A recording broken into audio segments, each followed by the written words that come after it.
लेकिन क्या लाभ है ऐसा भोजन कराने से? अगर ऐसे अवसर पर हमें प्रकृति ने, हमें ईश्वर ने कुछ दिया है तो हम ऐसे धन का उपयोग किसी भूखे को भोजन, किसी जरूरतमंद की मदद और इस देश को, इस राष्ट्र को प्रगति की ओर ले जाने वाले बच्चों के साथ कुछ कर लें, तब हम अपने आप को धन्य समझेंगे। जन्म हर कोई लेता है। आज जन्मदिन के अवसर पर इन बच्चों में अभी कापी, पेन, पाठ्य सामग्री वितरित करने का विचार इसलिए आया क्योंकि मैं 10 किलो का केक काटने से बेहतर मैं इन बच्चों के भविष्य संवारने, इन बच्चों को पढ़ने के लिए उत्साहित करने में अपना वह जन्मदिन अच्छे रूप से मनाने का कार्य इसलिए कर रहा हूँ कि क्योंकि आप लोग देश के भविष्य हैं। मेरा जन्म उस दिन सफल होगा जब मैं सैकड़ों बच्चों को संस्था के इन प्रयासों से अवगत कराऊंगा और इस देश के बड़े भूभाग पर आने वाली पर्यावरण की समस्या को, आने वाली जल की समस्या को, हो रहे महिलाओं पर अत्याचार की समस्या पर आवाज उठाएंगे। सैकड़ों बच्चे, कोई डीएम बनेगा, कोई एसपी बनेगा, कोई डॉक्टर, कोई मास्टर बनेगा। तो इसके लिए जन्मदिन को इस तरीके से मनाने का उद्देश्य हमारे विचार में जो आया तो संस्था के उद्देश्यों से आया। जन्म हर कोई लेता है। हमारी 2 माएँ होती हैं, एक माँ जो हमें जन्म देती है तो दूसरी माँ हमारी प्रकृति होती है, हमारी धरती माँ। लेकिन इसके साथ हम बराबर अत्याचार करते रहते हैं। इनके श्रृंगार जो हैं, ये पेड़ पौधे, नदियाँ, ये तालाब, झरने, बराबर हम इसके साथ दुराचार करते हैं, बराबर इनको काटते रहते हैं अपने लाभ के लिए। तो ऐसी धरती माँ को सजाने के लिए, पर्यावरण की रक्षा के लिए इस जन्मदिन को वृक्षारोपण का रूप देकर, पर्यावरण गोष्ठी का रूप देकर, जल संरक्षण गोष्ठी का रूप देकर, महिला सशक्तिकरण गोष्ठी का रूप देकर मनाने का उद्देश्य आया है। तो इसलिए हम आप सभी के बीच में आए। आज जन्मदिन है, लोग खुश हैं, लेकिन हम खुशी और अच्छा जन्मदिन हमारा तभी होगा जब आप लोग हमारे साथ जुड़कर एक पेड़ नहीं हम लगाएंगे, एक पेड़ लगाएंगे, आप लोग सैकड़ों पेड़ लगाएंगे और इस देश में ऑक्सीजन शुद्ध वायु देंगे, तब हमारा जन्म सफल होगा। आप सभी का जन्म सफल होगा। सारे मानव जाति का जन्म तभी सफल होगा जब इस देश का वातावरण सही होगा।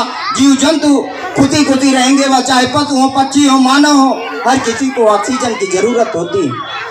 तो मैं बराबर आप सभी के सहयोग से सेवा का यह कार्य कर पा रहा हूँ। आप सभी को पुनः धन्यवाद देते हुए हमारे इस कार्यक्रम में आने वाले मुख्य अतिथि श्री राम मूर्ति वर्मा जी, विशिष्ट अतिथि रविंद्र यादव जी जिला पंचायत, बाकी विशिष्ट अतिथि के रूप में आने वाले डॉक्टर आरएस मौर्य जी जो भी आपके बीच से गए, क्षेत्राधिकारी टांडा संतोष कुमार जी, यहाँ के थाना अध्यक्ष जी, पुलिसकर्मी के साथ हमारे बीच में बैठे हुए वरिष्ठ समाज सेवी जहांगीरगंज से आए हुए इस संस्था के प्रदेश अध्यक्ष, इस संस्था के प्रदेश सलाहकार बड़े भैया अंकित पांडे जी, सभी को पुनः बारंबार नमस्कार करते हुए, आप सभी के मनोबल को सैल्यूट करते हुए, क्योंकि इस कार्य के लिए हर कोई उत्साहित नहीं होता, हर कोई समय नहीं देता जिस कार्य के लिए आपने समय दिया है।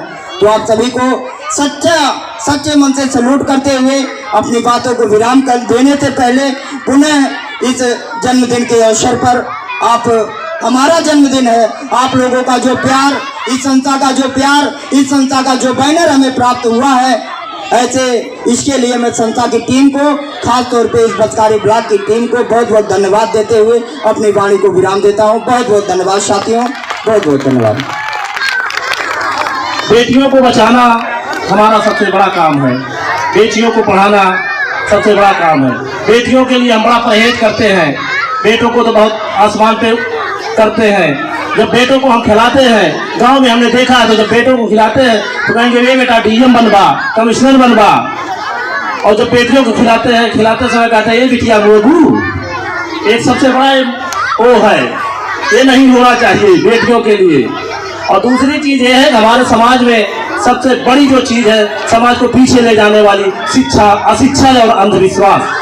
हमें अंधविश्वास से दूर रहना चाहिए, शिक्षा की तरफ ज्यादा ध्यान देना चाहिए, शिक्षित होना चाहिए, क्योंकि शिक्षा ही एक ऐसा, जो अम्बेडकर जी ने कहा है, शिक्षा ही एक ऐसा, शिक्षा वह शेरनी का दूध है जो जितना ही पिएगा उतना ही दहाड़ेगा। और जिस अंग्रेजी लेखक ने कहा है, education of development is good moral character. शिक्षा ही एक अच्छे चरित्र का निर्माण करती है, और एक अच्छा चरित्र एक परिवार का और एक अच्छे समाज का निर्माण करता है। जब अच्छा समाज होगा तो अच्छा एक देश का भविष्य बनेगा।